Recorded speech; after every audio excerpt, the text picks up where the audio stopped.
Pozdrav sekiraši, dobrodošli u novi video. Danas na meniju jedan zanimljiv monitor, a već smo testirali jedan monitor iz ove serije. U pitanju je BenQ Mobius serija. Ovoga puta imamo jednu skroz drugačiju zverku. AX3415R. Dakle, wide,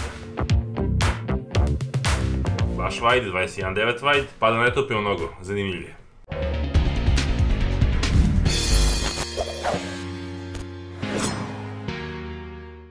Ok, prođemo kroz neke osnovne specifikacije ovog monitora. Kao što i samo ime nagoveštava, u pitanju je 34 inča. 21.9 odnos dijagonala, dakle kao 16.9, ali ima još ovoliko sa strane, što je sjajno kad radiš sa bilo kojim dokumentima, recimo staviš 3 Word dokumenta ovako, jako zanimljivo kada prepisuješ nešto, recimo kad praviš doktorat. Rezolucija savršeno odgovarajuća za ovu dijagonalu, dakle 3440 piksela puta 1440. Ovo je praktično QHD ekran, samo širi, što je super kad imaš 3 dokumenta i onda kad prepisuješ doktorat.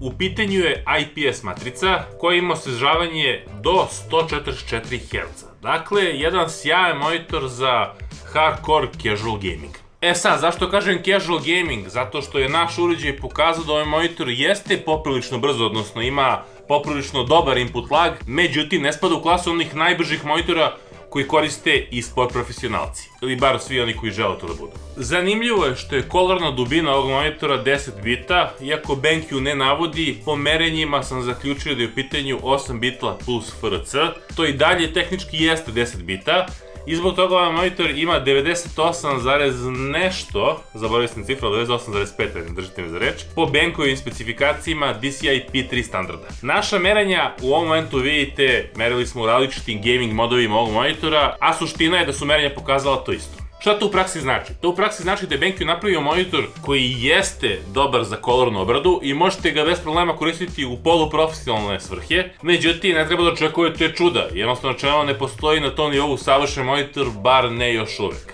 Ali, sa druge strane, ima 400 niti osvetljenje, što je više nego dovoljno da osetite čari BenQ-ove HDR i tehnologije o kojoj smo 1000 puta pričali do sada i koju vrlo lako možete da promenite. Sad ja tražim ovde po džepu, evo ga ovde, daljinac. U paketu dolazi daljinac koji je sjajan. Pre svega zašto je sjajan? Kocka, molim te, odmakni se i posvedoči.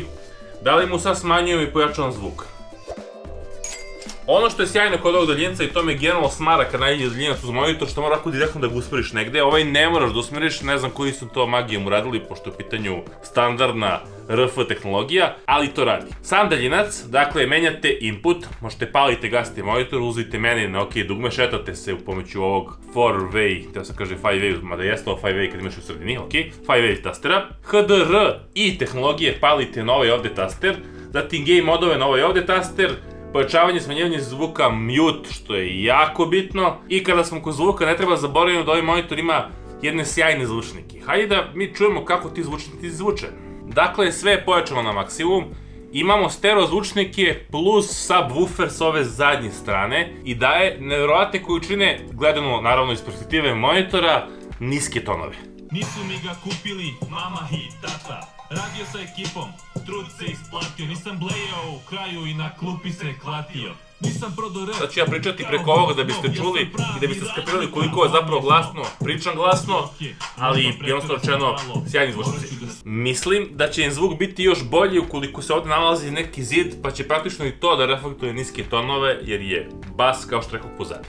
BCDKey 38% popusta na Windows i Office uz promokod X6. Čekajte link u opisu. Kada pričam o ergonomiji, neki to vole, neki to ne vole. Ja smatram da kad imaš ovako veliku dijagonalu i kad imaš ultra wide monitor, da je potrebno da imaš zakrivljen display. Ovdje imamo tu krivinu od R1900, tako da praktično kada sediš po sredini, s obzirom to i kakav je IPS sam po sebi, uglovi vidljivosti su sjajni. Međutim, monitor možda pomeraš i ovako, poprilično, i da ga spuštaš skroz dole, odnosno da ga podižeš skroz dole do ove neke visine, što je samo po sebi sjajno. Ogromne nogare, jako je stabilan, sviđa mi se dizajn, ova naranđasta boja daje toj Mobius seriji prepoznatljiv izgled, što je za BenQ naravno super, jer je uspeo da uspostavi dizajn koji je prepoznatljiv. Dakle, kad vidiš ovaj dizajn, znaš da je Mobius.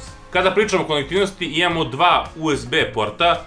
Naravno, jedan konektor ide do samog računara i onda tu možeš da priključiš recimo web kameru ili još nešto, šta god ti pada na pamet. Sa druge strane, imamo 3 video porta, 2 puta HDMI u svojoj 2.0 verziji i jedan display port. E sad, što je jako bitno da se razume, da bi ovaj monitor imao 144 Hz, moraš da ga priključiš na kabel koji dolazi u paketu, na kome je jasno naznačeno i piše 8K. Međutim, to je BenQ tako pojednostavio. Zapravo, radi se o tome da na 3440 x 1440 piksela, ako želiš 144 sličice, odnosno osvežavanje u sekundi, neophodno je da imaš toliki bandwidth na kablu. Preko HDMI-a maksimalno 100 Hz. Nemoj da se zbunite ako kupite ovaj monitor, nabavite HDMI i kao šta je ovo, što se događa. Generalno gledano, izbegavajte kad je monitor u pitanju HDMI, pa bukvalno bežite od tog standarda, ja ga ne podnosim. DisplayPort all the way. Kao i bilo koji BenQ monitor, i ovaj ima BenQ iCare tehnologije. E sada, ja sam toliko puta pričao o ovim tehnologijama, pogledajte, pa bukvalno u searchu kucajte X, odnosno PCX, BenQ, monitor i naiđete na gomilu video materijala gde pričamo o tim iCare tehnologijama. Suština je, ako vas to mrzi, opet mene mrzi ja pričam, u opisu imate link, čekajte link, idite na BenQ sajt i čitajte malo i edukujte se. Jednostavno rečeno, to zaista sjajno radi. Naravno, možeš bilo koju igru da igraš na ovom monitoru, mislim, bilo bi glupo da ne igraš, ali šta je suština? Suština je da uzmeš ako daljinac, i kako je zgodno. Namestim ovde Racing Game, da mi sve optimizuje za Racing, Project Cars 3, HDRI, stavit ćemo da bude Game HDRI, pazi kako je on promenio sada sliku u potpunosti, ovo je na off, želim da imam veći dinamički kontrast, naravno ovo je BenQ-ova emulacija, nije u pravom smislu pravi HDR, ali ako to neko jako dobro radi, to je BenQ, to stvarno dobro radi. I videli ste sami koliko je sve brzo i neka je suština da ću pojačati sad sve. Želim pre svega da se skoncentrišete na zvuk, dakle zvuk je neverovatan.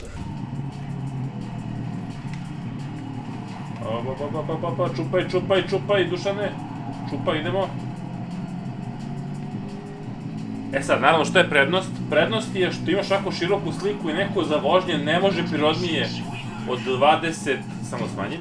Suština je da kod 21.9 formata imaš mnogo bolji pregled i vožnje deluju mnogo bolje, pogotovo ako kad se mi uložiš nekim, imaš mnogo bolji osjećaj. 144 Hz, naravno treba da imaš malo jaču grafičku kartu, mi ovdje konkretno imamo 3070 Ti, opa, ja sam se skucao, nije ni bitno. Ali suština je da kada se podese detalji možete s ovom grafičnom kartom da izvučete tih 144 Hz, mada i novih stotinak frame-ova kako ovdje imamo. Sad u ovom momentu, sad već imamo 130, ok, ali stojimo, ali kažemo da je u gameu bilo oko 110 i jako sam zadovoljan prikazan. Thermo Grizzly, najbolje termalne paste i padovi u VIP House, čekirajte link u opisu. Ok, Sekiraši, polako li sigurno, i nisam teo mnogo da vas mračim, smo došli do kraja ove video recenzije. Šta je suština? Ovo definitivno jeste jedan od najboljih casual, ali super casual monitora. Opet ponavljam šta to znači. To znači da bukvalno u toplini svoga doma uživate maksimalno u filmovima.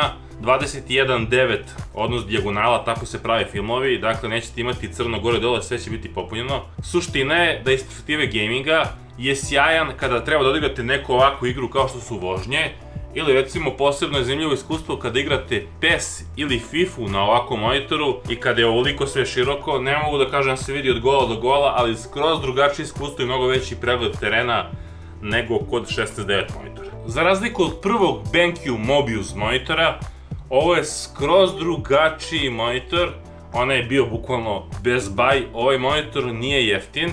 U momentu kada smo snimali ovu recenziju nisam znao tačnu cenu, cena je negde oko 1000 evra, tako bi trebalo da bude. Da li je opravdana? U principu jeste opravdana, ali ono što je jako bitno se razume da ne očekujete od Mobiusa da bude apsolutni bez baj uvek. Iz svega prikazanog, monitor nas ni po čemu nije iznenadio, manje više smo sve ove tehnologije već videli kod BenQ-a, ali suština je da je ovo uklopljeno sve u jedan sjajan gamerski monitor koji pritom može se koristiti i u produkcijske svrhe.